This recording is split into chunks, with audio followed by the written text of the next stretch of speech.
Welcome back into the Mazz and Bad show, folks. Charlie Badwini here with Brandon Mazz Marazzo. Ready to talk some football. I know it's still June. There's not a whole lot going on besides, some guys aren't happy with contracts. Contracts have been handed out. Some players are adapting to new situations on new teams. And we're going to break down and discuss it all, right, Mazz? Oh yeah, absolutely, Charlie. Let's just get it out of the way because everybody always wants to know where's the bias coming from, this and that.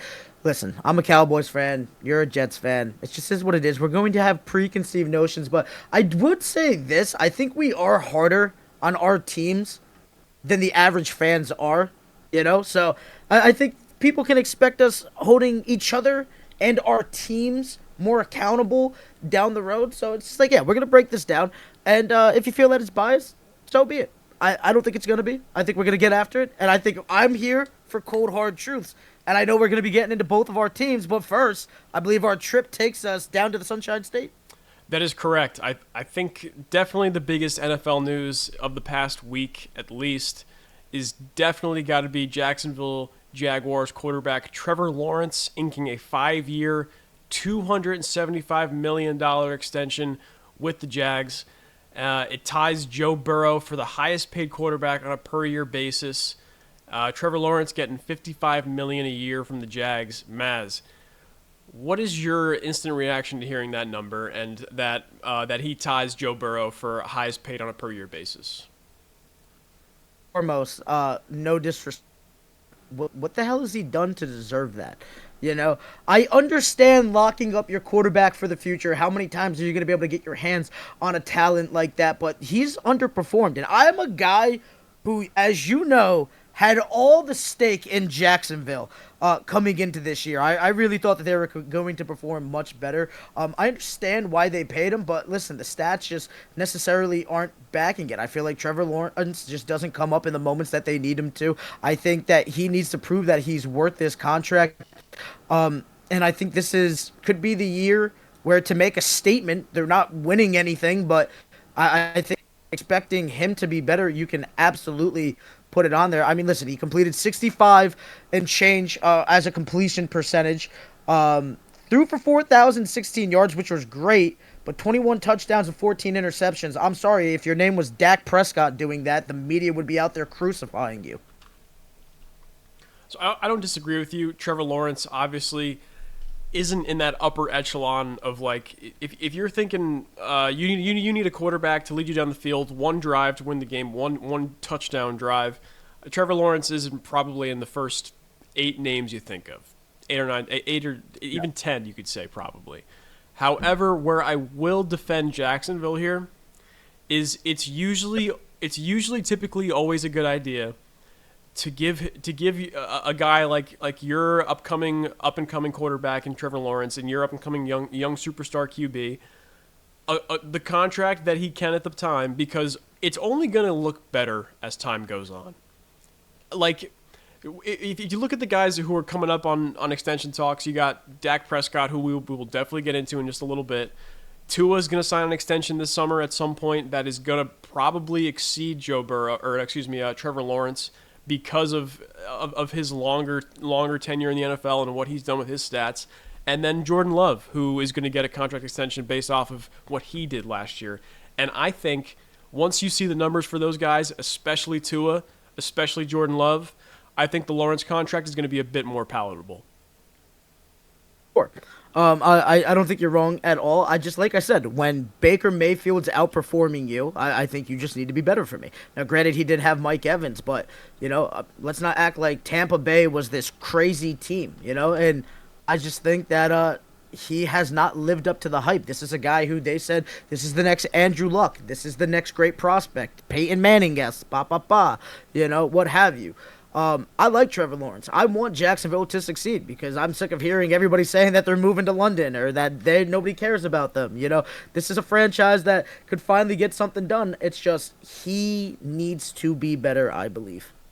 And I think he will. He has suffered the last few years from the supporting cast not being great. Offensive line has never been elite. He did have some weapons last year, but he still somehow had the worst drop rate for any quarterback over the last 3 seasons. So Yeah, that's insane. yeah, I didn't know that. Full discretion, did not know that because you think about the names that he played with. I mean, you have Calvin Ridley as wide receiver one, and he absolutely murdered it. I have Etienne out of the backfield, and help me out here. I'm blanking on the other wide Christian receiver, even Kirk. though he helped me in my fantasy. Thank you, Christian Kirk has overplayed his contract. That's for sure. Helped me win a fantasy championship, so thank you to him. But yeah, I Jacksonville is just such a weird organization, man. I mean, they go from having what felt like a generational defense, and then not too long after is completely dismantled. They get Urban Meyer, hot new coach, and it was the biggest catastrophe. And I was so upset about that because I was an Urban Meyer guy when he was at the University of Florida, and he had a decent stint with Ohio State. But I feel like they never get it right. But I think Trevor can be their guy. I just don't think he's proven to be their guy yet. I agree with you, but I think he's shown enough. He has shown enough to warrant the hope that he will get there relatively sooner rather than later, which is why I still think I still think it was a good idea to give him this contract now. It's gonna look better as time goes on, and if you're the Jaguars, Here's my concern. okay, Here's my concern. I'm sorry to cut you off. no, you're But good. Jordan Love had a worse supporting cast, I felt like, and developed even faster. So, like, where's the warrant? I mean, this is a guy who's constantly not meeting the mark, I feel like. Yeah, yes, there's hope there. There's been hope there since they drafted him, though. He needs to crank it up to this new level. Like I said, Baker Mayfield, I'm staking it right now, will have a better season than Trevor Lawrence. And I said it. Jordan Love will, again, have a better season than Trevor Lawrence. I don't want to be right on this. I want him to live up to the hype, all right? Because I want to see Jacksonville compete. I think they'd be a fun team, and I haven't met a Jacksonville Jaguars fan in my entire life, and I would love to meet the new bandwagon. Definitely, definitely some interesting points there. We'll see what happens with T. Law and the Jaguars this year. And like you said, Mazz, it is kind of funny. Like if you look at the supporting cast the last few years, you would think it's a lot better than it actually was in terms of production. Like you said, Calvin Ridley, Christian Kirk, Evan Ingram, Travis Etienne. I think the big one there is they got to improve the offensive line, and that's usually just what it takes to establish a more consistent ground game. Give Lawrence some more time to pick apart the defense, which I think he can. He's definitely one of the more cerebral quarterbacks in football. I think he gets there eventually. This contract, I think I would have done the same thing if I'm Trent Baalke. You can sit there and you can put all the money you want into weapons as you want, but the fact will always remain. Look at all the great dynasties. Look at Tom Brady's career. Look at everything that has gone into winning championships. Offensive line prevails. It is the most important part of the game. We've seen Eli Manning defy odds because he had time to make some magic happen. All right, we've seen wide receivers put on displays because their quarterback had some time to let their route develop and them get some separation.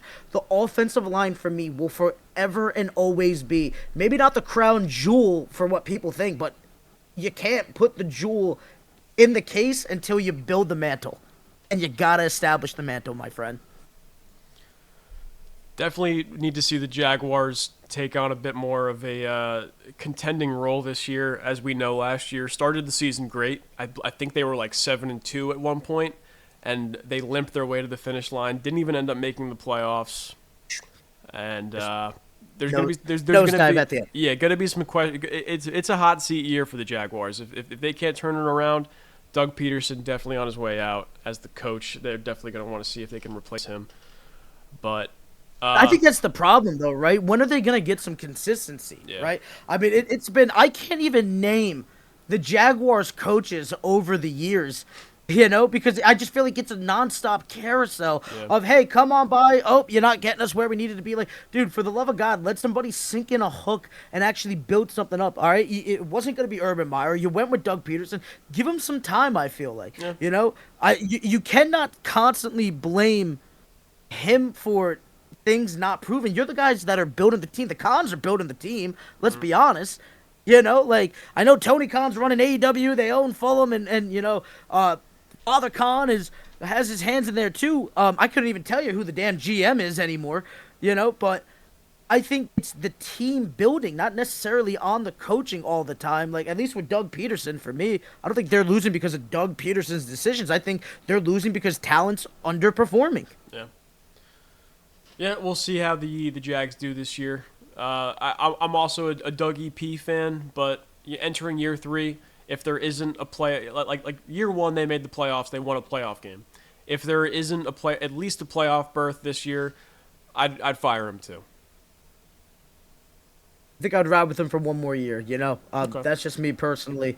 You got to build up some culture. What culture do they have? I mean, who can you even tell me the Jaguars forever a player? I know they're a new franchise, but it's been 20 years. When Maurice you think of the Jones-Drew. Jaguars, is that it? I think of Byron Leftwich, for crying out loud. Like, you know, and Maurice Jones-Drew is absolutely the right answer, but come on, man. Like, this team just needs to establish something. Maybe it could be Lawrence. I want it to be Lawrence. I want them to do good, but just constantly recycling and not giving something time to develop is just never going to be it. How can you expect Trevor Lawrence to be that guy when he could potentially have 3 different head coaches for his entire time there, you know, in the first, 4 years of being there? That's not development, my friend. That is nothing but causing utter chaos. So Trevor Lawrence isn't the only quarterback who is extension eligible right now. There's another guy out there who is entering the last year of his deal and is eligible for an extension, but it doesn't appear he's going to be getting one. Dak Prescott for the Cowboys, coming off a runner-up MVP season. He finished second in MVP voting, and he's going to be a free agent in 2025, or so it appears right now, because the Cowboys, he has a $55 million cap hit for this upcoming season. The Cowboys are damn close to that salary cap where they can't go over. If they had extended Dak earlier back in February when the season ended, they would have had a lot more room in terms of cap space and a lot more money to play with to increase the talent level on this team. But, of course, head-scratchingly enough, the Cowboys choose not to. They're going into the season with Dak in the last year of his deal, and it doesn't really feel like they have a whole lot of urgency to get an extension done, Mazz. Does that sound fair? I have no clue what they're doing. Of course, once again, Jerry's got me sitting here scratching my head. If I had any hair left on top of it, I'd pull it out. Dak Prescott, and people are going to hate this right now. I don't even care. Dak Prescott had an Aaron Judge-esque year for the NFL. All right, this guy bet on himself and showed it. They probably could have got a deal done, but Dak was like, no, I think I'm worth a certain number. I'm going to go out there and prove it. I'll tell this right now. I'm not just saying this because I'm a Cowboys fan. All right? This guy gets hated on more than any other quarterback in the league because he plays for a franchise that people tend to hate, and I can't even blame them. Our fans are annoying as hell, right? But the fact still remains, Dak probably should have been the MVP if I'm keeping it 100 with you. That's something we both agree on. The guy had... Yeah, I mean, come on. 23 touchdowns, 4 interceptions. He had more passing touchdowns than Lamar Jackson. I believe he was 3rd in total yards. He threw for 4,500. Oh wait, I'm sorry. This year. I'm lying.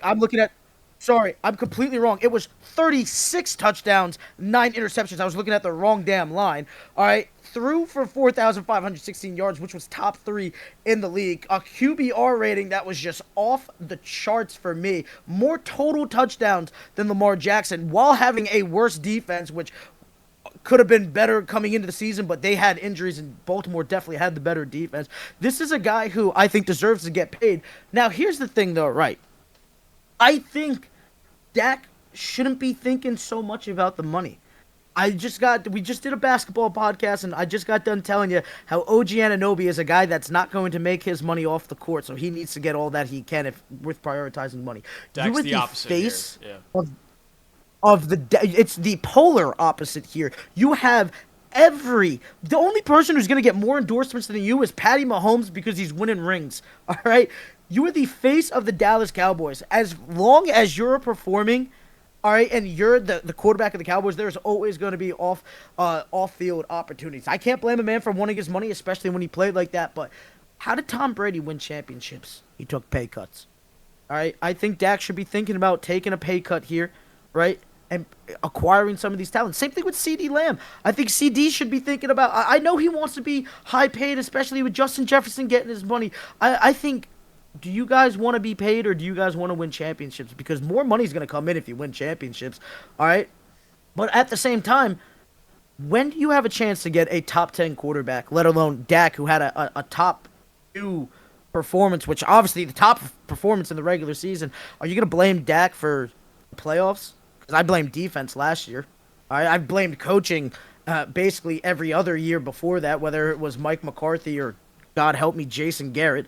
This is a guy who's definitely worth it. I think Dak Prescott's coming in as a top 5 quarterback in the NFL this season. And you never want to lose that. Trey Lance ain't the guy. I don't care how good he's having. Everybody and their mother is having a great mini camp. Everybody and their mother is performing well in the offseason. And then we get to preseason, and maybe they ball out there too. But then the regular season come, and it's like, you are who we thought you were. All right? And that's nothing special. All right? Dak Prescott is special. This is a guy every year with adversity, playing with the headaches under Jerry Jones, playing with the headaches of having a coach who may or may not be comparable to even be in the damn position at the time, and he still defies the odds. Is he winning in the playoffs? No, but we're just going to put it on Dak Prescott like everybody else hasn't damn underachieved on this team? Are you kidding me?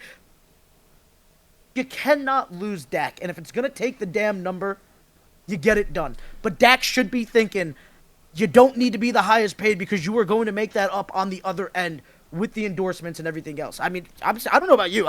I've been seeing Dak a hell of a lot more on commercials, and we live in New Jersey, for crying out loud. Oh, absolutely. He's definitely like a national, a national figure in terms of commercials. You think of the mattress commercials. I think he did some yogurt ones as well. And that's just a privilege you get as a quarterback for the Dallas Cowboys. Troy Aikman got the same treatment. Tony Romo, Roger Staubach to a lesser degree back in the 70s. You know what I mean? It's just it's a position. It's a position where you are essentially a national face because the Cowboys are playing on primetime just about every week. You know what I mean?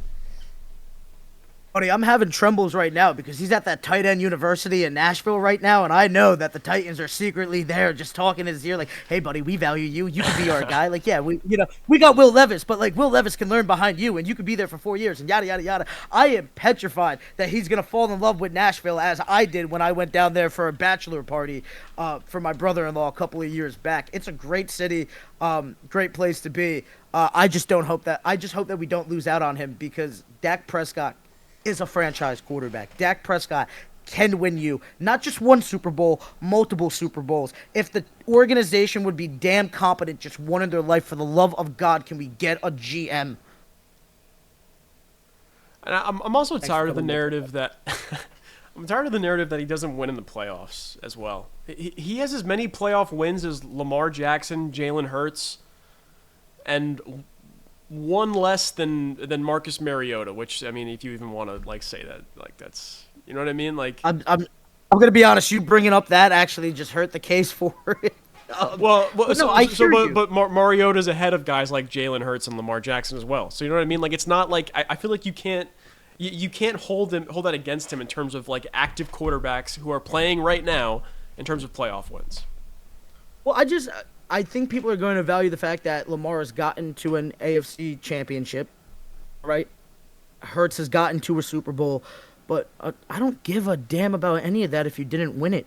We don't talk about the losers unless we're trying to, talk about a greater loser. Yes, Dak hasn't gotten past the second round in the playoffs. That just remains the fact, But nobody gave Tony Romo the flowers when he came in midway through the season. They lost to Seattle, which I'm pretty sure, if I'm not mistaken, was the NFC Championship game due to a missed field goal. Might have been the round before, I'm forgetting, but no, I think was that not the NFC Championship game? No, I'm pretty sure for Tony Romo against the Seahawks. Yeah, I'm pretty sure that was wild card. Really? Yeah. Well, you know what? You came in halfway through the season, didn't even have to be there, but the guy never got the flowers for even stepping in, We give flowers when we want. My point is, we give flowers when we want to give flowers, all right? And then, come on, dude. If we're talking about Lamar versus Patrick Mahomes, it's always going to be, well, dude, he never won a Super Bowl, so who gives a damn? But, then when we talk about it, it's he got, one more game more, ended up in the AFC Championship. Like, dude, who cares? Nobody cares. All right, we care about winning Super Bowls. That's it. And once again, if you think Dak is the reason why the Cowboys aren't getting over that threshold, I just don't think you're watching Cowboys football. Hard agree with you there. Absolutely. So to continue off of the Dak conversation here, if he were to hit the open market right now, I think that sweepstakes would be pretty massive, and it would feature a whole lot more teams than even Kirk Cousins was garnering interest from this offseason. And I think he's one of those guys where, you look at the Lawrence contract, he's getting paid $55 million a year. If Dak's on the open market, he's getting more than that, and I don't think that's a crazy thing to say. No, absolutely not, especially with the season that he just had, especially when you have teams out there that are looking for quarterbacks. We just talked about the Titans. I'm sure the Raiders would love to get a Dak Prescott. There's multiple teams, I think, that, oh, wow, we might just be a Dak Prescott away from actually contending, or at least completely getting on the other side of this rebuild process.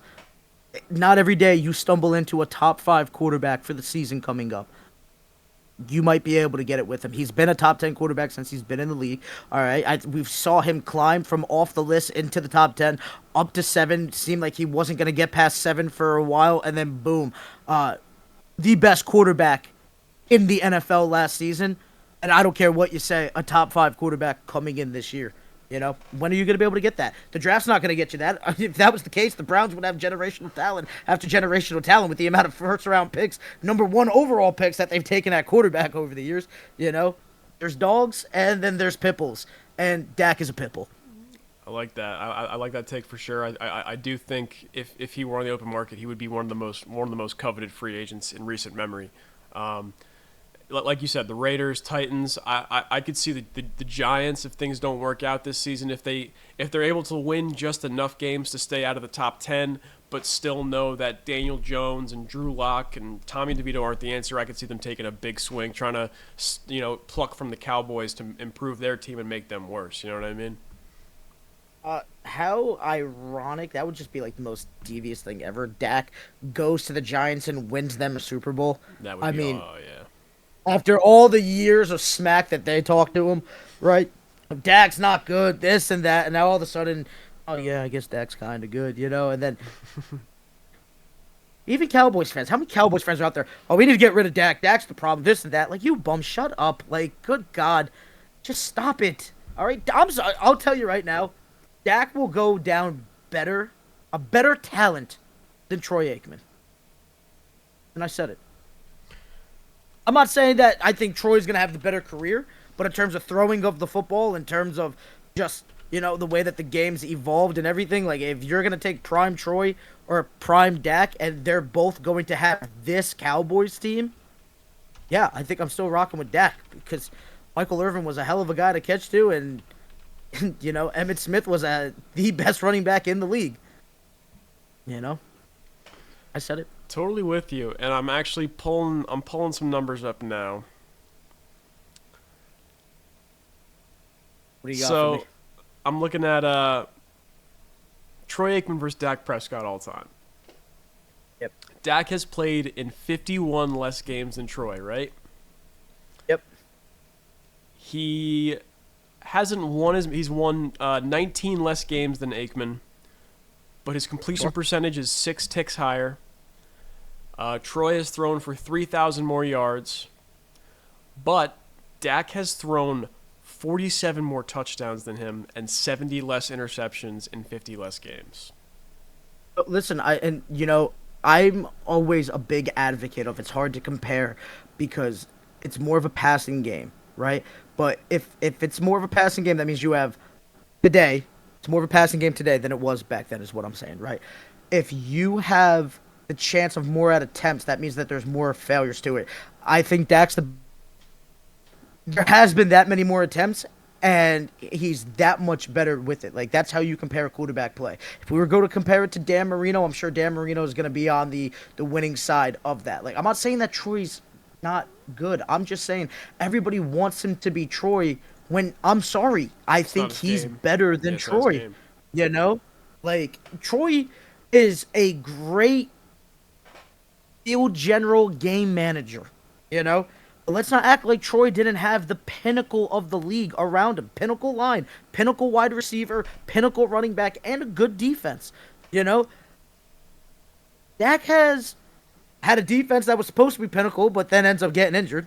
Dak has what's supposed to be a great line, but ends up towards the top of most penalties by an offensive damn line. CeeDee Lamb's up there, but is he Justin Jefferson? No. Maybe he's better, maybe he's worse. I think Justin Jefferson is the better receiver, but he's right behind him.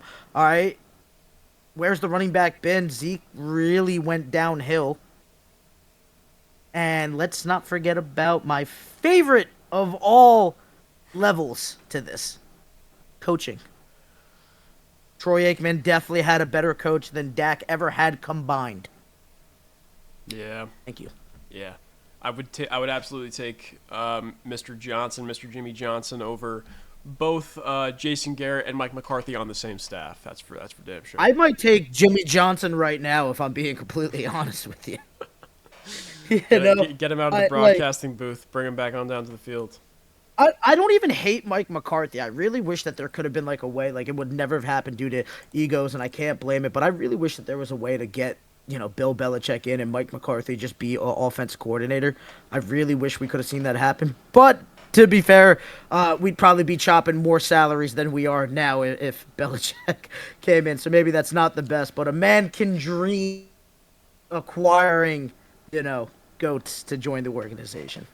Even if they might be past their prime. It could have been like Pat Riley to the Heat, you know what I mean? Just like the Godfather onto his next stop. But alas, Bill Belichick's still out there. You never know. See what happens after this season. I really think that if Mike McCarthy doesn't make some serious noise, he's out. I agree. Along with Dak, Mike McCarthy is also entering the final year of his contract. Yeah. I wouldn't be surprised that if both of them were to be gone next season, and as they call it, Emperor Palpatine joins the Dark Force. That would be quite the empire there down in Dallas, Big D. So continuing on with the quarterback news, we have the Falcons were finally penalized after a month-long investigation into tampering for Kirk Cousins. They were found to have tampered. They had contact with Kirk Cousins and Darnell Mooney, the receiver they also signed in free agency, prior to the legal negotiation window, and they were fined $250,000 and a fifth-round pick in the 2025 draft. Now, Mazz, before you even say anything, let me pose a hypothetical to you. Ready? You are Joe Schoen, general manager of the New York Giants. You are entering 2025 free agency. Your quarterback play was mid this year. The defense was good. Malik Neighbors had... Mid? Yes. Malik Neighbors It was worse than mid. Malik Neighbors had a good season. The Giants went 7-10. They have the 13th overall pick, just outside of the top 10. They can't get a premium quarterback. Dak Prescott is an unrestricted free agent. You need a quarterback. Before the tampering window opens, you have his phone number slipped to you by an anonymous fellow who is an interested third party. Let's just leave it at that. Are you accepting losing $250K and a fifth-round pick to acquire the best available quarterback on the open market? Charlie, did you basically just ask me, do I get put in timeout for robbing a bank? Is that because that's essentially what we see? All right, you can. Yeah. They got fined $250,000 as the average human being that we are. Yeah, that's a lot of money. To NFL billionaires organizations. Dude, congratulations! You fined him $20, $25. It's basically what you fined him. Are you kidding me? This is absolutely ridiculous. A fifth-round pick?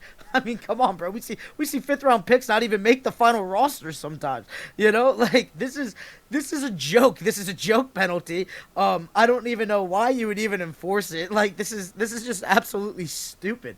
All right, if you're gonna make a penalty mean something. Take a first-round pick. Oh, absolutely. Make it yeah. I'm not even worried about, like, the money fine. Like, $250 fine. But, like, I think the pick is what's more valuable for it. Like, find it a legitimate pick. Especially, I think the player that was tampered with, you assign what that would be. Like, I think Kirk Cousins is probably worth, dare I say, a third to fourth rounder. Some people might even have it higher. So maybe it should be by a scale basis in terms of what that player was worth, or maybe you should do it how I would really like it of, hey, don't do this shit. Excuse my language. Don't do this, and let's actually take something that's even of more value. I think swiping a first round pick should definitely be worth this. Now, I'm not mad at Atlanta because, listen, if that's what the penalty is, of course they're going to take advantage of it. And if I was the Giants, dude, I'd be doing that 3 times a year for crying out loud.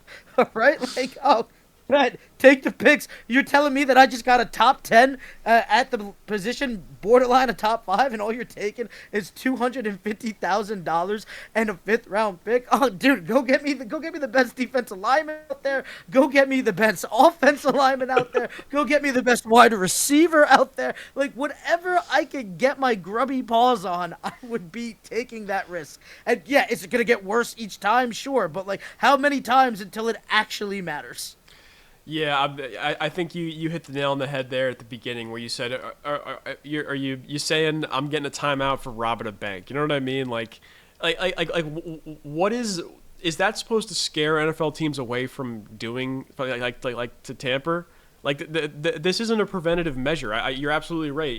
If you actually want to stop teams from tampering and you want things to be legal and things to be fair for everybody, yeah, you start taking first round picks because then people are going to start listening to you. Like you said, 5th-round pick, it might not even make the roster. $250K, a drop in the bucket for these billion-dollar organization franchises. If you are really that interested in getting the best, it doesn't even matter if it's a quarterback. Like you said, it could be the best available defensive lineman, the best available receiver, corner. You're taking that slap on the wrist every day of the week to acquire that elite talent. And you're not deterring, and the NFL is not deterring anybody from doing it again by doling out this punishment to the Falcons. They're not doing anybody any favors, honestly. Because think about it. When were the Falcons going to be able to acquire a quarterback that is going to be of the level that Kirk Cousins has, supposedly been at the last couple of years? Even taking Penix is going to be a problem for them, even though if he stays healthy, I think he'd be a great talent. But you have to flip your entire playbook. Like, that's going to be a challenge of its own on top of whether or not he develops, because it's always a gamble when you're drafting, So it's like, yeah, I would do that every time. If I can get a sure thing of what I believe to be the best quarterback that they've had since Matt Ryan, absolutely. So that's that for some of the quarterback news in terms of new storylines that have come out the last few weeks. How about we get over to Cincinnati? T. Higgins finally signed his franchise tag that was slapped on him back in March. I like to use the term slapped on when a franchise tag is applied without consent from the player. I think that's the way you want to put it. I mean, I would say if the player wants to be tagged, the franchise tag was placed on them and slapped on them if they didn't want it. If they wanted to test the open market. Well, here's the problem, right? I am for the franchise tag, and that I know that can be unpopular, especially when it comes to players. But it's, I'm an organization. I have X amount of money, invested in you, time invested in you, and yeah, we're probably going to end up losing out on you. But I think it's, I gave you a shot at, living your dream of being an NFL player. I think that is a way that the organization gets to protect themselves, especially when they are an unfavored destination. Cincinnati is not a free agent hotspot unless they are winning. All right, and even then, it's still hard to get in free agents.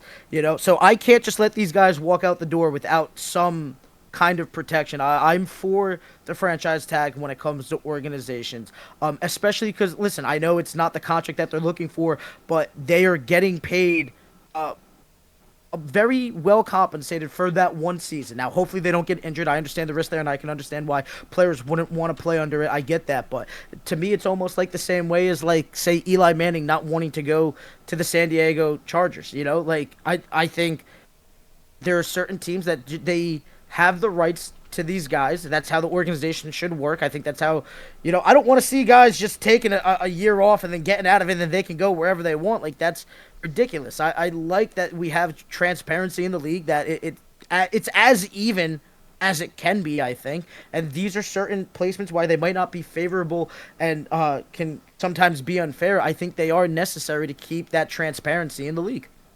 Yeah, I don't disagree. And the franchise tag is something that probably won't be going away anytime soon. It's just too valuable of a tool for teams to use, like you said, Maz. When you know that a player is a guy who may not be in your long term plans, but you can squeeze him in for one more year, and that's what's going to happen when you're the Bengals with T Higgins here.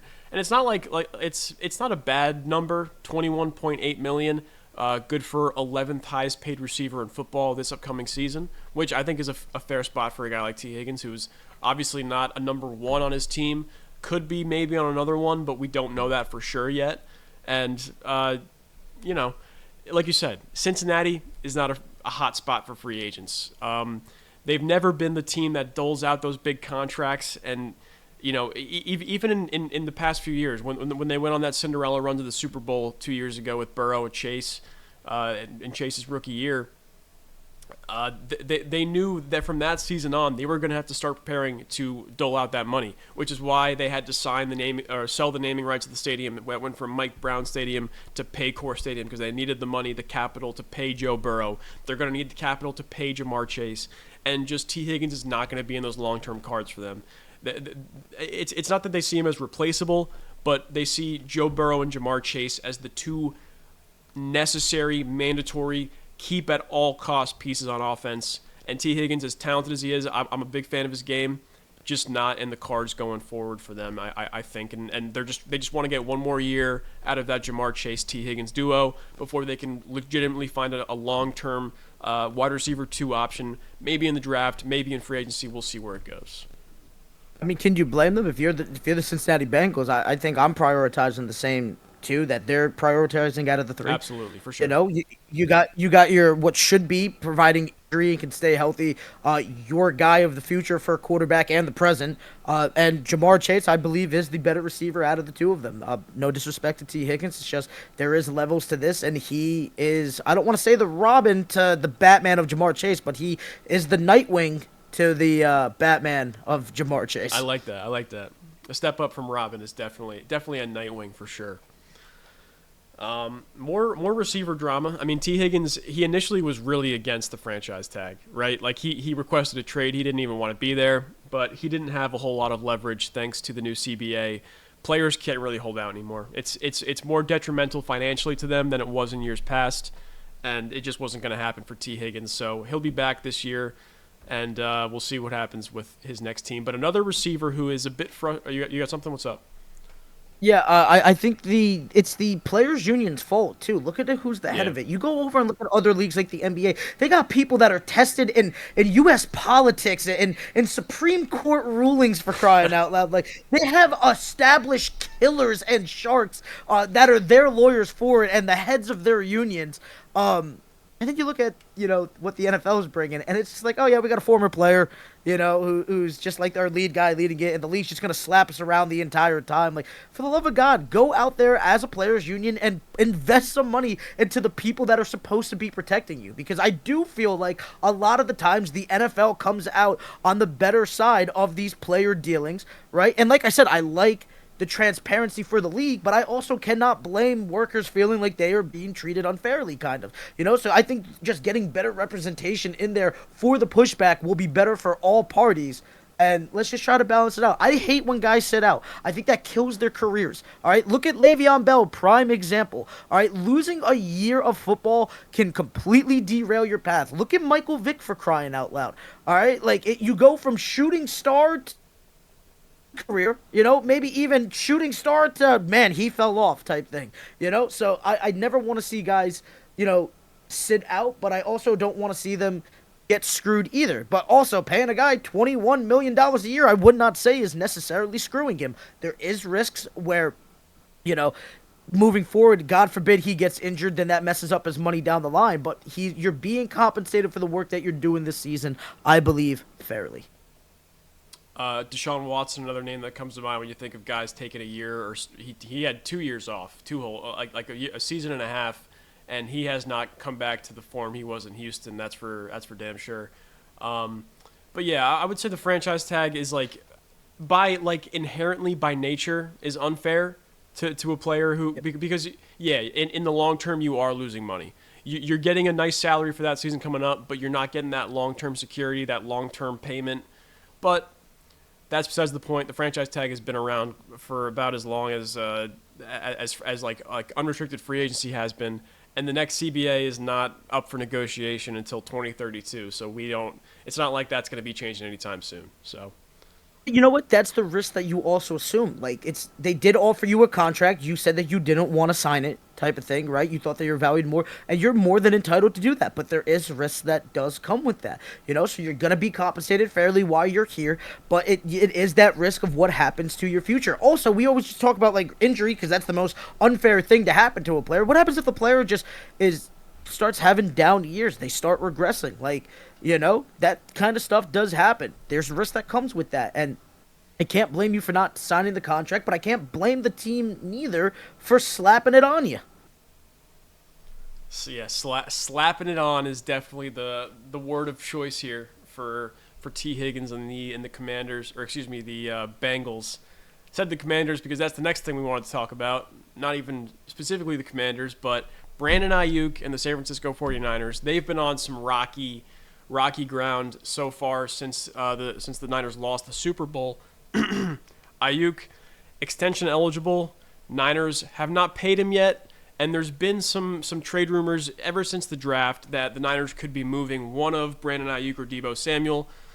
And as of right now, Brandon Ayuk recently said that the Niners told him that they don't want him. Who knows how true that is? Who knows how inaccurate or accurate it is? But regardless, if Ayuk's coming out of San Fran, Mazz, where is the best destination for him to go? So I have a article here from CBS Sports that has came out, a little 2-minute read that came out 2 hours ago, titled "Brandon Ayuk Trade Rumors: Top 5 Logical Landing Spots as 49ers Wide Receiver Hints at Contract Holdup." There is 3 places out of the 1, 2, 3, 4, 5 out of the 5 that I actually like for him a lot. Of course, the teams are the Cardinals, which I would love the pairing of him with Marvin Harrison Jr. if they could get that done, but I just still think that team has more things to worry about. The Chargers, I would really love as a destination. I mean, you got Justin Herbert with a brand new coach who Harbaugh is supposed to be, this next run is supposed to be the best we've ever seen him as, coming off a natty title with Michigan. I really like that spot, but I actually like a spot even better for him. And before I get to that, the other destination, New England, I would not want to see that happen yet. They, once again, number 1 wide receiver is far from what they should be focusing on in terms of rebuilding them. Commanders, I think that is a location that would be pretty cool to see. For sure. It's my number 2 for me. You got a brand new quarterback in there. He could use some weapons. Look at what the Bears just did for Caleb Williams. Probably the greatest position you could put a rookie quarterback in, maybe ever in the history of the NFL, when they're going to be the number 1 overall pick and you're supposed to be bad as a team, right? I think Ayuk would be really fun with the Commanders. Once again, I'm a Cowboys fan, so I'm keeping it 100 with you right now. My number 1 pick for them, though, a veteran quarterback situation, a franchise that has been known to get the job done, although it's been quite some time, but a coach that always has a winning record, a defense that is phenomenal, and possibly the best defensive player in the entire league on it. I think the Pittsburgh Steelers should go out and get Brandon Ayuk to make their number 1 wide receiver while they try to make this Russell Wilson run happen. I think Russell Wilson has a lot left in the tank. Shout out to Khalil Callaway, our partner out there with Hot Take Empire and all the other pages. But recently, Hot Take Empire put out schedules for the NFC East where they had the Giants beating the Steelers. I think that's absolutely ludicrous, and I think it's absolutely blasphemy if they can acquire a Brandon Ayuk. I think that this is a team that people are going to be sleeping on, and I think Brandon Ayuk takes them to that next level. I think you see them legitimately. I think they're going to be competing with Baltimore and Cincinnati and even Cleveland, but I think that this is the move that actually puts them into the conversation of they might actually be able to win the division with the move for Ayuk. And getting Wilson something that he can absolutely trust in. I think the organization is that ready for it, to be honest with you. I think that they get slept on a lot just because they play in a killer conference. But Russell Wilson still has some stuff left. We saw when he actually had a legitimate coach in Denver. No disrespect, Charlie, to your offensive coordinator or whatever. I don't even care. But Sean Payton found a way to use Russell Wilson. They just said that, hey, I think that we need to kind of go rebuild where the Steelers feel that there's a window here. That's why they went and acquired him. That they also went and acquired Justin Fields as a little backup where, hey, if it doesn't work out, maybe this could be the guy, sure. But you go out and get a Russell Wilson, you go and get him a special new weapon. It's like getting a father on Father's Day, the brand new Corvette. Let him go out there, take it as far as he can, and maybe some magic happens with it, or maybe it's just a midlife crisis and it's not exactly what you're looking for, but I believe that it could be the special ride. So I don't hate the Steeler love. I got a lot of love for Mike Tomlin. I think you can make the case that he is the best coach in football right now. I mean, in terms of success in the last few years, does he have the roster that Kyle Shanahan and Andy Reid has? No, but he still finds a way to get it done with a lot less talent, and I think we can both agree on that. He's definitely top five. Definitely top five. Easily. To three than people want to give him credit for. I'm with you. I just until somebody overthrows Andy Reid, I will not be a believer of anybody else. That's including Sean McVay, who is supposed to be fabulous, the next guy, and he might even be a damn commentator in a couple of seasons.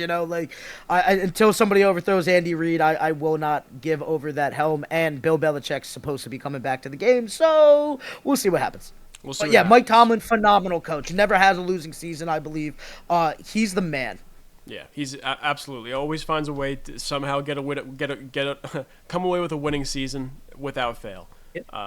With Matt Canada as his damn offensive coordinator. Who the hell knows how he managed to swing that? But as much as I would love a pairing of George Pickens and Brandon Ayuk, I don't think Pittsburgh is the best option there. I like the Chargers one because obviously they don't have a lot of great receiver help right now. They drafted Ladd McConkey. You had Quentin Johnston in the first round last year, and I think Ayuk would slide in seamlessly as wide receiver one for the Chargers, and they definitely need one because it's looking more like it's going to be wide receiver one by committee next year in the Jim Harbaugh first year of the Jim Harbaugh tenure. But my number one spot, definitely the Washington Commanders. Brandon Ayuk and Jaden Daniels, teammates at Arizona State. They have a great relationship, and I think just making your rookie quarterback as comfortable as possible, starting him off in the most QB-friendly system. Washington, they did their best to patch up the O-line. They have a solid receiving room right now. They have Terry McLaurin and Jahan Dotson, and I think adding a Brandon Ayuk to that room, it just doesn't put them on the same level as the Bears. I mean, they have they have two number ones and a guy who could be a one we don't know yet, hasn't played a snap yet, in Keenan Allen, DJ Moore, and Odunze. A receiving trio of Ayuk, McLaurin, and Dotson, that's up there, man. That is a fantastic three. And if you want Jaden Daniels to succeed, put him in the best possible position to succeed as possible. Because the Commanders, when's the last time they had a franchise quarterback, man? Kirk Cousins, and if you even want to call him that, in his few-year tenure there before he left for Minnesota, I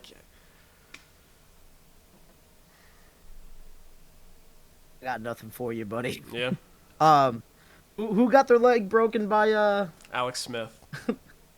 No, the one before that was Joe Theismann. Joe Theismann, yeah. I think that's the last time that they've had a franchise quarterback. Yeah, pretty much. Yeah, if you're Brandon Ayuk though, right? You have options here. You're only 26 years old. You got time left for sure. You can weather the process of going with this rookie quarterback in the newly vamped Washington Commanders, but I do think that that's a bit of a question mark. How is Dan Quinn going to be as a head coach getting the helm again? I think he's going to be all right, but it's still a question mark on can Jaden Daniels be the next great one? I mean, Robert Griffin III was supposed to be it, and he took off way too many times and end up paying with it by just getting, unprotected hits on him out in the open field. And I fear that Daniels could kind of have that same style of play. He is very athletic, very slim. He's more than confident in his capabilities, right? You could go that path. But if I'm Ayuk, Russell Wilson has won a Super Bowl. The Steelers have won Super Bowls with this current head coach and Mike Tomlin. It's not a crazy thing to say that the defense that the Steelers are bringing is definitely on another level, even with Dan Quinn coming in as a head coach, that the Steelers defense is definitely on another level. I think that the offenses are closer together with the acquisition of Ayuk to them. I'm not going to sit here and say that the offense coming from the Commanders is light years ahead of the Steelers. We don't know. Me personally, I'd rather go with the more proven success right now while I know that they're all in on him. We're not going to see Russell Wilson much longer, I feel like. Couple of seasons, maybe 4, maybe, maybe I'm wrong on that. I don't know. And how many of those is he holding a clipboard for? You know what I mean?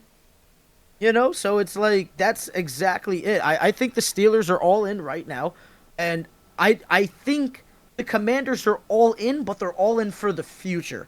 So it all depends on what you want to be. Do you want to be all in for the future? You're only 26 years old. That is possible, but this is a violent game. Or you can go right now, get paid, and be all in for this season. I think I want to be all in for this season. I don't disagree that Ayuk he's a win-now player, obviously. He's already a great receiver. But at age 26, he does fit the timeline of a youth movement. You know what I mean? Like it's not out of the realm of possibility. He can be either way. I'm just saying, for him, you can afford to do that. Absolutely. I just think if I was him, I can get paid, they could legitimately compete now. I still think the Commanders have 2 years until they're truly competing for that conference. I'll be honest with you. I don't disagree with you there for sure with the Commanders. Even if the Steelers do hypothetically make a trade for Brandon Ayuk, I still don't put them ahead of anybody else in that division, unfortunately. And that's with the respect I have for Mike Tomlin already. Yeah, I just think that the offense would be much better. I think that defense gets slept on. I mean, we've seen that defense keep them in games where, like, come on, man, Pickett had no business of being in. What's his name? Mason Rudolph, for crying out loud, is getting trotted out onto the field. I mean, this is the first time I think that they're going to have adequate play since Ben Roethlisberger. Like, I've had no confidence in their quarterbacks for the past couple of years. I'm glad that they moved on because it just wasn't going to work out. I think Russell Wilson, I want to believe, has it left in the tank where it's going to be hard regardless. It's going to be a war. You are in a division with Baltimore, with Cincinnati, with Cleveland, who's had the best defense last year. Like, this is defense mayhem, and now you got Derrick Henry, Jamar Chase, Amari Cooper coming at you from all different angles, let alone the quarterback play. I think this is a move that you go out there. It's like, okay, now we might not win it, but we could definitely compete for it. And you never know what comes out. This is any given Sunday, baby. As long as you're in the race, you can come out on the other side. And let's be honest, too. You go over to the Commanders, even with Ayuk, are they getting past Dallas? Are they getting past Philly? It's just as much as a battle. It's just the only thing is the Giants, are they going to be good or not? So yeah. Either way, I think you're closer with the Steelers, and that 50-50 can roll your way. I don't see the 50-50 rolling the Commanders' way within this next season. All right, we'll see what happens with Brandon Ayuk as the summer rolls on. I mean, we've seen trades happen as early as June or as late as August. So anything could happen from here until then. I don't know about you, Mazz, but I'm still now that the NBA is over, I'm just kind of itching for football to get rolling. Luckily, I have the team that I care about most in the Portuguese national team to hold me over. But the second the Euros is over, you know me, Played football for 13 years. Of course, did not make it to any high levels with my 5'6" stubby stature. But I am a football guy at heart, and football above everything else. I love the NBA, but football above everything else. I cannot wait for the boys of summer, which I don't know why they're not called the boys of fall, because that's when it's more taken over. I can't wait for the boys to get back on to the gridiron and get after it, my friend. And you know what? I'm going to stake a claim right now that I think you're going to hate. I actually think with the acquisition of Brandon Ayuk, I think that the Steelers are the number 2 team in that division. Behind the Ravens. Yeah. Yeah, I don't trust Cincy's defense. And Joe Burrow's has a questionable medical history. I don't trust the offensive line still. I trust in the receivers, of course, but Joe Mixon's not there anymore, baby. He's down in Houston, so I think I would like Pittsburgh as the number 2 in that division behind Baltimore, and it's not like they haven't been able to get the job done before against them, I know Lamar's been a thorn, but this is a winning organization. This is the greatest organization. This is the greatest franchise in NFL history, not the greatest dynasty, but in terms of organization, they've always run it right. Their down years are better than teams' best years sometimes. Oh, trust me, I know. Sorry, buddy. So regardless, I mean, Ayuk, who knows if he's actually moving the needle in terms of for any team in general. We'll see what happens, but there's also a lot of guys around the league right now getting second chances in terms of fresh starts at QBs. Zach Wilson, of course, after three tough seasons with the Jets, shipped out to Denver, where he will be competing for the starting job with, I believe, is Jarrett Stidham still there? That's I think so. I think so, but what did it not be? Bo what's Nix. His name? Bo Nix, thank you, out of Oregon by way of Auburn. I think all three will have a chance at competing for that starting job. And then over in Minnesota, another former Jets quarterback getting another crack at it. Sam Darnold spent the year as the backup in San Fran last year. I'm sure picked up a thing or two from Kyle Shanahan and Brock Purdy. He's competing with J.J. McCarthy, another incoming rookie, for that starting job as the Vikings quarterback. Mazz, I think the question here for the both of us is there a chance that either of these guys, A, win the starting job, and B, have a Baker Mayfield-esque career resurrection in their in a new start, a new stop, fresh spot? Sure. I think you have to put the gamble with Sam Darnold because the Vikings have been in on him since they've acquired him, even before they acquired him. They're losing Kirk Cousins. We're going to get Sam Darnold. We were all like, what? That's the solution, but they were able to score touchdowns with a guy like Nick Mullins as their quarterback. There's so much offensive weapon for this team where, Charlie, you might be able to complete a pass in the NFL if you were playing quarterback for them. I think Sam Darnold is in a really great position to resurrect his career a la Baker Mayfield, just because you now have Justin Jefferson. You now have those weapons. I'm rooting for Zach Wilson more than anybody. I hate that the Jets have done that to me. I said from day one he got overdrafted. There was no reason why he should have been there when you had a Justin Fields on the board. There's absolutely no reason why you should have scapegoated the kid who's the youngest damn kid on your roster, clearly not mature, makes a stupid comment, and now we're just going to put everything on him. I'm glad that he's out of New York. I'm glad that he's getting a chance, and not only getting a chance that is not too far from where he grew up, an environment that he's definitely should be a lot more comfortable in being in. And yeah, I think it's him and Bo Nix that are going to be going at it. I don't think Stidham's going to be really much of a factor in it. I could see him winning the starting job and then Bo Nix eventually taking over. But to be fair, I could see the same thing happening with J.J. McCarthy as well. I just think that I trust more in Sean Payton as a head coach, I believe, but I trust more in the roster of the Vikings, where, you could put Brandon Weeden in there and they're going to score touchdowns. I'm with you there. I think the Vikings system is so quarterback friendly. I mean, Kevin O'Connell, I think you'd agree with me, is a fantastic head coach, and I think he's going to be in Minnesota for a long time there. And J.J. McCarthy's just a raw quarterback. I believe he is 21 years old. Like, he is like just about as young you can be coming out of the NFL draft. And Sam Darnold, I think he's never really had a fair shake at a starting quarterback spot. I mean, post the Jets. The first year in Carolina, they were undefeated until Christian McCaffrey went down with injury, and then from there everything just kind of spun out of control. The year after, they bring in Baker Mayfield. He doesn't get he gets hurt in preseason, and Sam Darnold can't even really finish the training camp battle that they were supposed to have. Spends the year in San Fran last year. I'm sure picked up a thing or two, as I said, from that Shanahan tree. They can make any quarterback look good. And now here he is coming into Minnesota, and he's going to be throwing to Justin Jefferson. I think Sam Darnold is going to be starting week 1 for the Vikings.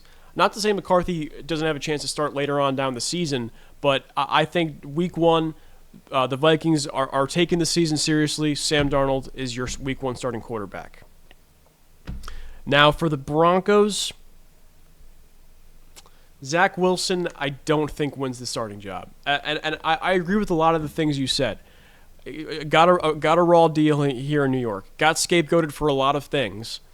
But I just don't think, like you said, Sean Payton is the coach out there in Denver. That quarterback system is really cerebral. You got to know the plays inside and out. You got to know who's going to be where on any given second, any given play. And Zach Wilson is just not that cerebral kind of player. He's a bit more of the gunslinger, playmaker, rolling out of the pocket, gonna backyard football, redirecting guys who are running downfield.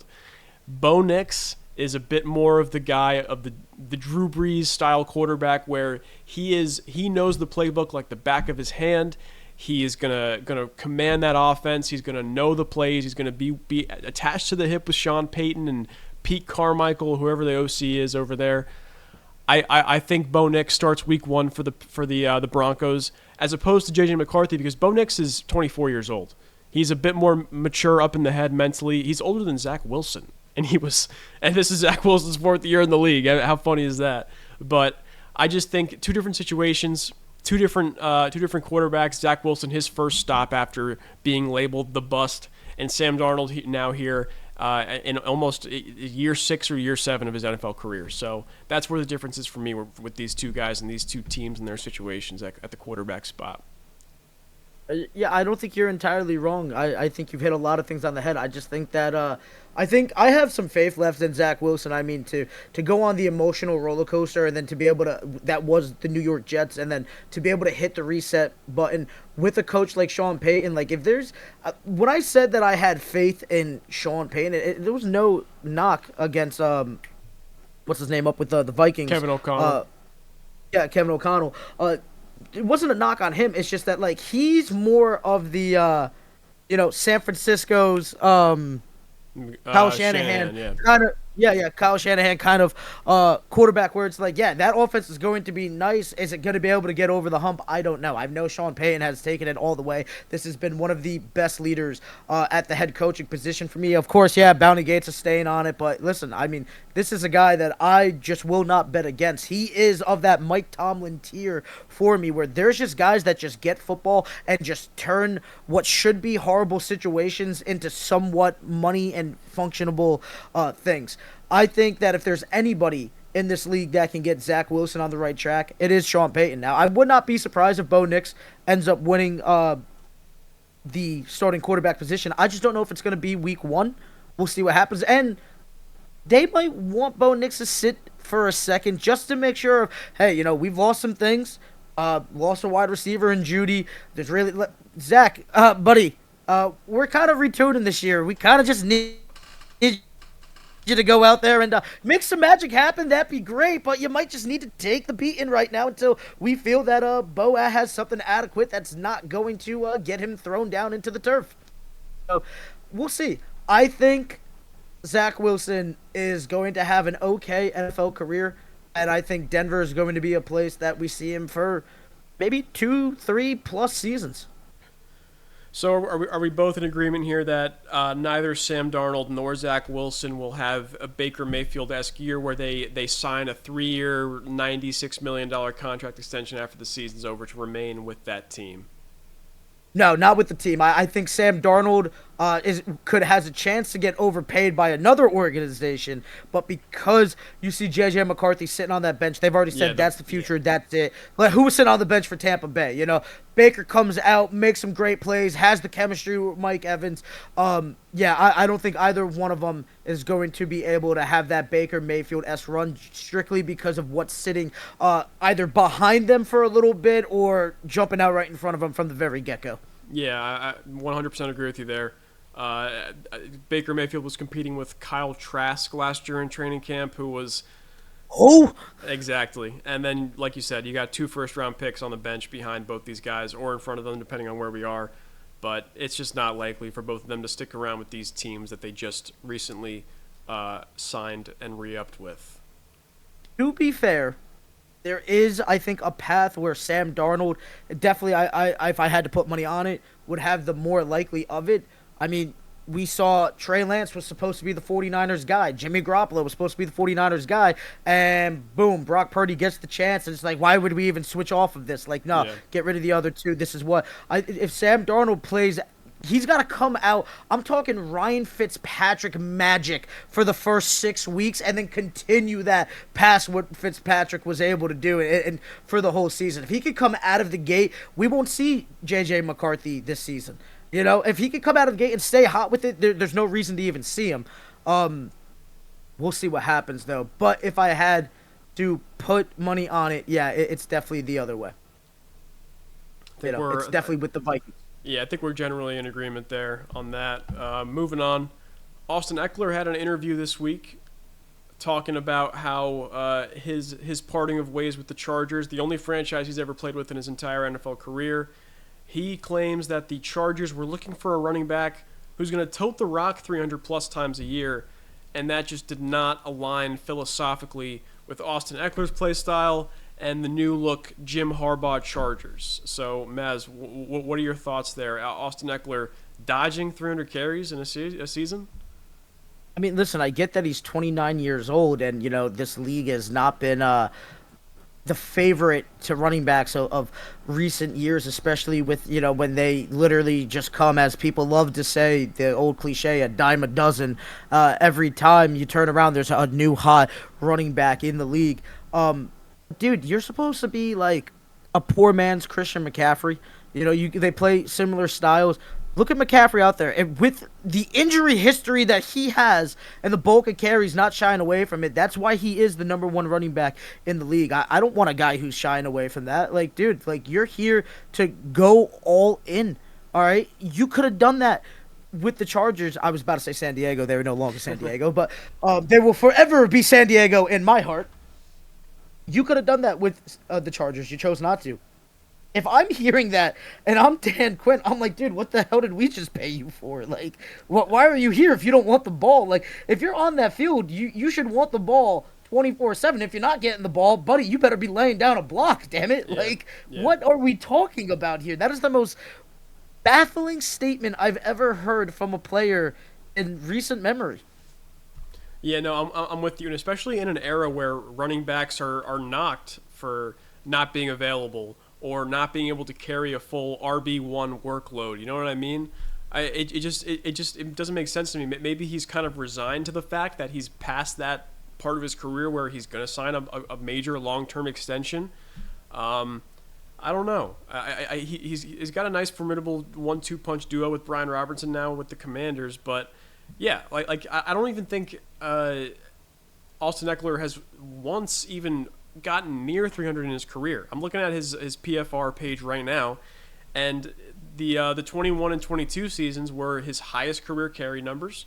He had 206 in 21 and 204 in 22. Last year he had 179. That is not really where you want your bell cow running back to be at in terms of carries. If you look over at Christian McCaffrey's numbers, he had 272 last year, 244 the year before that. And then the ultimate bell cow of all time, Derrick Henry, 280 last year, 349 before that. You know what I mean? Austin Eckler is just not that bell cow back. He's not. He never has been. Listen, well, with statements like that, he better watch out because maybe Brian Robinson Jr. wants to be that guy. Yeah. That's second on their depth chart right now. And listen, there's guys. How many times has a running back just come out of nowhere and we're like, okay, bet, you're getting it going. Good for you. Like guys want the touches. They have four running backs on there. I don't think Jeremy McNillis, Chris Rodriguez Jr. are going to be overtaking him. I don't even think Brian Robinson is going to be overtaking him, but you never know with effort. It could take you a long way, my friend. I think he's a little too comfortable in it where it's like, buddy, you got to still fight for a position. This is the NFL for crying out loud. You'll be forgotten tomorrow. You don't believe me? Go call up Le'Veon Bell. Yeah, you're not wrong. Le'Veon now doing a very very minor league form of boxing, and starting an OnlyFans is where he's at now. So that's what happens when you try and sit out a season when you're an NFL running back. Talk about a fall from grace, man. Oh my God, and Yeah. you know, imagine where the Steelers would have been if he would have just stayed, and if Antonio Brown would have just stayed. I don't know. I mean, Big Ben still retires a few years later, but who knows? Maybe they do get one last hurrah shot at a Super Bowl, but who knows? Yeah. I'm sure Steelers fans ask themselves that question at least once a week. Once a day. We'll have to ask Ryan White next time we're talking with him. Yeah. I don't think he'll be too happy about that, buddy. Charlie, I know this wasn't on the menu for it, but just in spirit, NBA championship just went by. Way too early prediction. As of right this second, who's taking it all, buddy? Non-bias. Non-bias, of course. I mean, Give me the Jets! No, I mean, I could totally go there right now and tell you about how I think they have a top 5 roster in football, but how could you say anything other than the Kansas City Chiefs? As boring as it sounds, as cliche as it is, how do you not pick the Kansas City Chiefs, who looked as vulnerable as they ever did last year, with all the drops and the receiver problems and the offensive problems they were having? They still somehow found a way to win the Super Bowl. How do you not give them the benefit of the doubt going forward in any season as long as they have Patrick Mahomes, Travis Kelce, Chris Jones, and Andy Reid? If they have those 4 guys on the team, they have probably about a 50-50 shot at winning the Super Bowl that year. And I think that's just as a football fans, we all have to accept it. I think Patrick Mahomes is going down the second greatest quarterback of all time. He might even. I never thought we could ever talk about somebody passing Tom Brady. If he wins this one, I think we start having this conversation. I'm not entertaining it until then. But Yeah, good God, TB12 what never three-peated. the hell? Fair enough. But he does have how many? 7. Well, hey, if we think about it mathematically, Pat's on the way there, man. He's got 3 by 28. But here's my question, though, right? Now, why are you putting so much value in three-peating right now? Because You didn't value it when Kobe did it over LeBron, right? Yeah, I didn't think so. Because Brady did it. Oh! It's a little different. Three-peating in the NFL is a bit different than three-peating in the NBA. Let's be real. Come on. They're both really damn hard. There's a reason why there's only been 4 superstars that have been able to do it. Mike and Scotty, Shaq and Kobe. Nobody else has done it since, and I don't think anybody's ever done it in the NFL. Nobody's ever done it in the NFL. It's not they're happened. they're both really impressive. I don't want it to happen, to be honest. I'm kind of over Kansas City, but Andy Reid deserves all the praise he can get, and so does Patrick Mahomes. Even though people are getting sick of him because whether it's the Taylor Swift, Travis Kelce relationship that he just so happens to get attached to, or whether it's his family members just acting out and being entitled, which everybody seems to hate. I don't know, but yeah, that is a boring take, and you're not wrong. Because it's right. It's boring because it's boring. it's right. It's right, and also Yeah. the fact that no one in the history of the NFL has three-peated, and that it's happened multiple times in the NBA, it just makes it's on different levels. So if Mahomes is able to pull it off, you're telling me that's not a incredibly impressive feat. It's absolutely impressive. He's not over Brady for me, though. Okay. All right. That was my question. That was my question.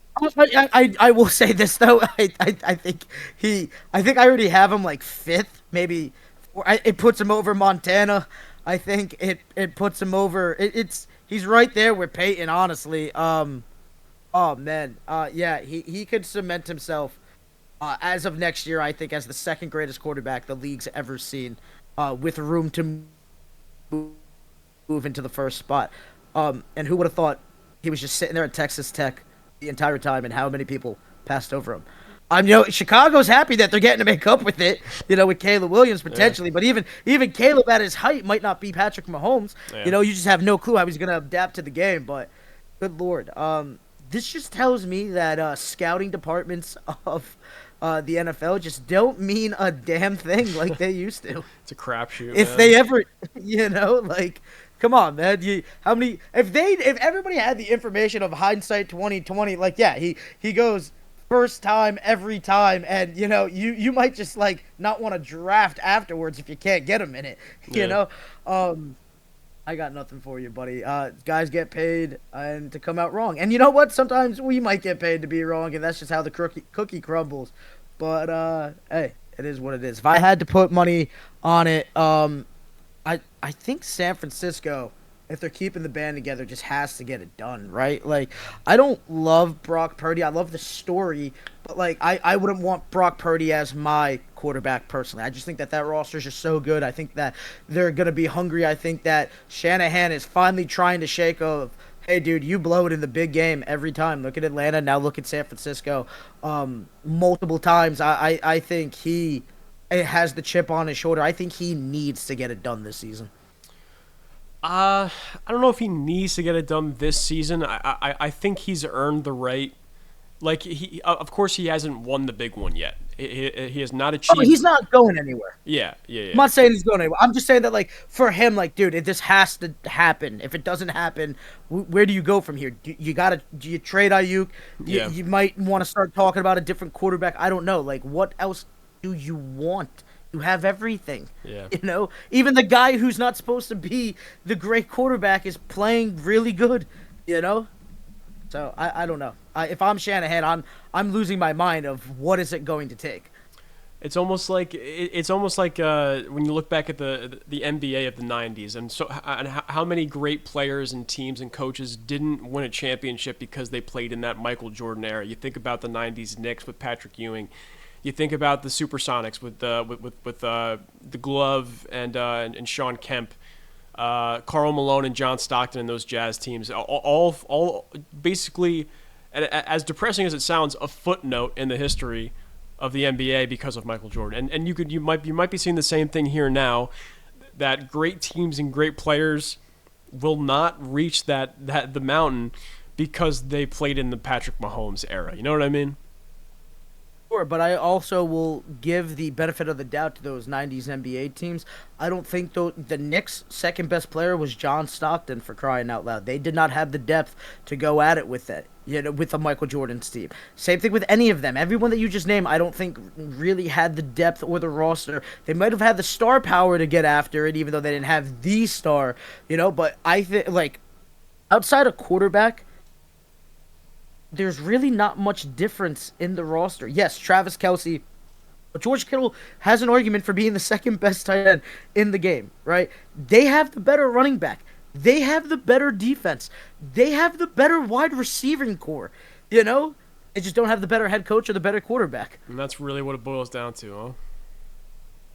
I guess so, Coaching, it matters, folks. Once again, Charlie, we done it, buddy. Another episode in the books, the first ever football episode of the Mazz and Bad Show. How you feeling, buddy? Feeling fantastic. Had a lot of fun today. I mean, we're coming off just about 2 straight hours of recording, basketball and football. Even touched on some Euros there at the beginning, and a fantastic start to the era of the Mazz and Bad Show. Mazz, I cannot wait to keep this going moving forward. I think this might potentially be one of the hottest podcasts out on the market right now, man. Listen, buddy, you know I'm going to bet on myself. I'm sure as hell going to bet on you every day of the week, my friend. Mark it down right now, Tuesday, June 18th. 2024 can go down as a top 5 day in my life. Why? Because we started the project that I've been trying to get after as a getting a podcast that's gonna get past the first couple of months, keeping it together. I've had other projects in the past. Shout out Ant and Mazz, that was going for 2 years strong as a radio show, but we were confined to FCC rules. Here we can get after whatever we want. I love the freedom that we get. I can't wait to get Ant on this podcast too, and all the other great guests that we're going to be getting after. Shout out to the fat cat in the back, my man. She really waited. She really waited till the end to come on out. Well, you want to see another champion real quick, just to see that how lucky I got. My dog, as I affectionately refer to him as Mustache, the little Shih Tzu scamp, decided to dip and didn't bark once, which I still can't believe.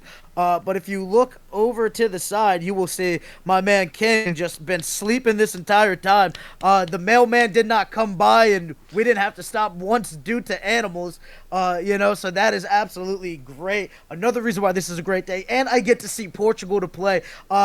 Buddy, I think it's gonna be this day, the birth of my kids, eventually if they come, my wedding day. This is going to be up there. Mark it down, June 18th, 2024, the year of the Mazz and Bads show, baby. We out here. You already know what it is. You can follow us on YouTube. Check out Instagram. We will be coming to Spotify and all other podcast platforms soon. We appreciate the support. We appreciate everybody that's been along for the ride, baby. This has been a year in the making. We've been talking about getting into the podcast game of, partnering up and getting after it. I cannot wait for it. I cannot wait to bring back all those familiar faces from those other platforms too. Charlie, this is going to be a great era, my friend. Absolutely. We got a lot of exciting things coming up. This is only just the beginning, so please make sure you stay up to date, stay subscribed, stay followed, stay whatever you need to do to know when episodes of the Mazz and Bad Show are on their way. Shout out Ryan Tulio, our producer, going to be editing this down for us because Lord knows I don't have the editing software. But Hot Take Empire coming at you live, baby. Mazz and Bad Show out. Deuces.